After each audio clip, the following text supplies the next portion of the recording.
tell us your position, Heliguy. Okay, so hi, I'm Paddy, I'm here from Heliguy. Hi, yeah, I'm Scott, I'm the manager at Heliguy. And today Scott's going to give us a run through the DJI Spark, and I'm going to be here to relay any questions that you may have, and put some questions to Scott himself and see where we end up. So the DJI Spark is the new consumer-focused drone. It's a great little toy with some fantastic features, which really puts it above any other drone in its size or weight class. So Scott, you want to give us a bit of a background on it and a bit of an introduction? So the Spark is intended to reach those who are just below the Mavic sort of barrier. Small in size, you got the weight of near around 300 grams at takeoff. It uses a small 2-cell 1480 mAh battery on the underside of the aircraft, easily detachable like most DJI systems. You've also got a power indicator to go towards the rear of the aircraft as well. It uses a 2-axis gimbal on the front using a 1/2/3 inch CMOS sensor, and you're capable of shooting anywhere up to 1080p video with a 24 megabit per second video bitrate speed. Now the great thing with this small system is you get 15 minutes flight time, but you can also use gesture control. So Paddy, tell me a bit more about the gesture control. So I was quite impressed with this because it's a super cool feature which really makes it look like it's futuristic. So with using gesture control, traditionally you've always relied on having a remote control, or there's also a feature now you can use your mobile phone, so you can actually use the inputs directly on the screen of the mobile phone.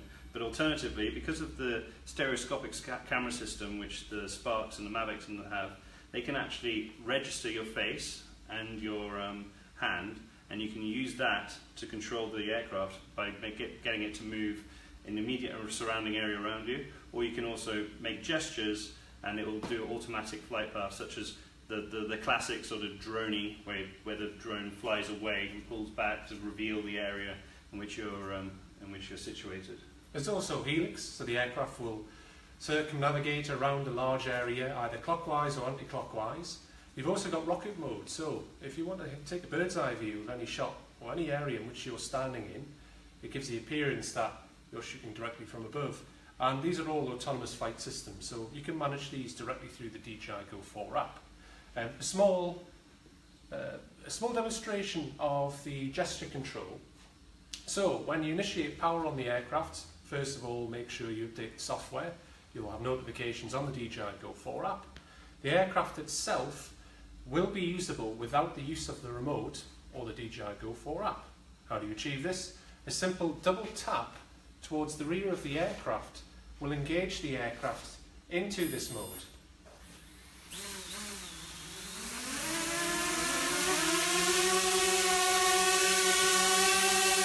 So the aircraft will hover autonomously for you. You place your hand in front of that aircraft. It should recognise my hand.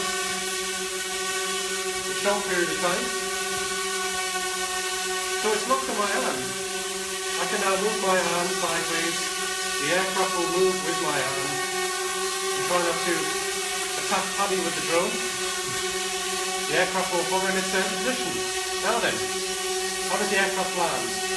You place your hand underneath the aircraft and it will land on your palm, such as that. I think that's such a neat feature. I think it's great. I think being able to just take it out when you're down the park with your family, maybe you're going for a walk or a trek, something like this, and you just be able to just take off. You only need to, you don't need your rucksack, you don't need landing pads, anything like this. You'll just be able to literally take off from the palm of your hand and use it to get some fantastic shots, which will be for sharing with your family and your friends. So, if you fancy a little bit more direct input into the aircraft, you can simply attach any of the latest Android or iOS based devices to the remote control system. Now DJI currently have an offer on, which is from the 9th until the 11th of October. They have reduced the prices on the standalone unit and the standalone remote controller. So currently, reduced from £519 down to £489, you can get the Spark from Heliguy. You can also get the remote control from £159 down to £129. So a reduction of £30 both ways. Now it's quite easy to use. First of all, you're going to connect to the remote control using the Wi-Fi on your remote or on your phone or your tablet.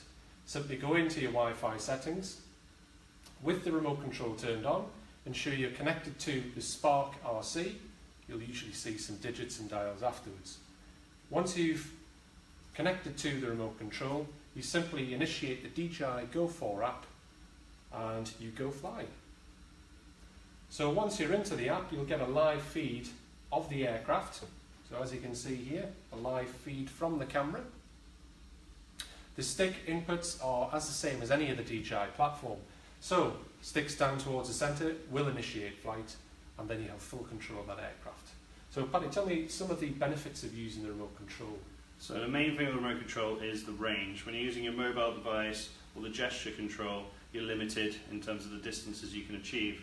But with the remote controller, you're really going to be able to get the full benefit of being able to use it in an outdoor environment. So that's a really powerful tool. So it's kind of it's a great accessory to have with your Spark, and definitely if you want to be able to get the most out of it when you're out and about, it's fantastic. So you can have that sort of full-on RC experience. Do remember though, you're going to get extended range. So just using gesture control, you're going to have the limit of only a couple of meters range. Using the phone itself and direct Wi-Fi control of the aircraft, you're limited to around 50 meters range. Under testing, you'll tend to find it's less than that. With the remote control, you'll extend that range in the UK to 500 meters, which is about 0.3 miles. So you will get a lot more range and use out of this aircraft, bearing in mind you won't be able to see it, let alone control it at those sorts of distances. So flight time I mentioned was 15 minutes. You can buy extra batteries to do combo packs at Heliguy, so you can buy a multitude of peripherals. We do have the prop guards, the leather carry cases. We do have extra batteries in stock. We have multiple colours coming in soon. Currently this version is the white. We do supply yellow, blue, red and other colours, and we also are looking to do decals for them as well. So you can personalise your drone as you wish and see. Yeah, they look great. I think this is going to be a real top gift this coming Christmas. I think it's going to be a perfect sort of gift for someone in your life who's maybe a bit techie, bit geeky, but hasn't necessarily been looking to spend as much as you pay for, say, the Mavic or the Phantoms in the past. But with this, you're getting a top of the range, feature-filled, really capable, hobbyist, enthusiast drone, really. I think the great thing is with this gesture control, it's really setting the bar to the next level. Who would have thought a few years ago you could control the drone just using your hand and your gestures? So it really is that next evolutionary stage in regards to the software and the hardware at DJI. I will be intrigued to see what they will release next. Hopefully we'll get to having more features and more add-ons as time progresses. Just going to interrupt you there, Scott. Got our first question in from Hanvir. He's asking, what are the laws for taking this on holiday? The laws are subject to change depending on where you're going to use this abroad. So, say for instance, if you want to take this to Spain, we do have a list of regulations based on our website. If you navigate to heliguy.com and you go into Insider, in the search bar, do type in drone regulations. Now in there you're going to have classifications, you're going to have regulations depending on the country in which you're in. We would advise getting in touch with us if there are any countries not on that list. Send us an email, give the team a call. As regards to taking it abroad, make sure you do your homework on batteries, what you can carry inside your case. There are limitations on how many batteries you can carry. But the laws and regulations are going to be different depending on the country you're taking them to. So do get in touch with our team at Heliguy. Give us a call at 0191 296 1024 and the team will be happy to help you. Yeah, that's great. Ultimately though, if you're going as a hobbyist and you're going to, let's say, most of the main sort of destinations in Western Europe, as a hobbyist, it's relatively easy for you to be able to take your drones and out and about, certainly in the countryside and outside of the urban built-up areas. Most countries do have an RC, a remote control sort of helicopter flying sort of regulations, model flying regulations, which these systems do fall under. The great thing with this system, it's so much more discreet than the larger platforms. So you're more likely to take this abroad and use on holiday than you would do, say, the likes of the Phantom series or even the Inspire series. The closest thing to will be the DJI Mavic, but again, a much larger aircraft, being more discreet and more accessible to the younger generations. This aircraft really does set the bar in that price point. So again, you're looking sub £500 for this aircraft. We do the full combo pack, which is £699 including VAT, and with that you get a full set of extra blades, you get an extra battery, the carry case, the prop guards, everything you need to get yourself going. Of course including the remote control, which I feel really does make the difference when using this aircraft. Okay, well, that's us trying out Facebook Live for the first time. So live from Heliguy. I think we've covered everything we wanted to touch on for the Spark. If you've got any more questions, do drop us a line. Either give us a call or drop us an email at info@heliguy.com, and we'd be more than happy to help you out. Anyway, this is the first of the Facebook Live feeds that we'll be doing. We'll be doing more of these over the time, so keep an eye out on our news feed for updates. Thanks for your time. Take care. Bye-bye. Bye-bye.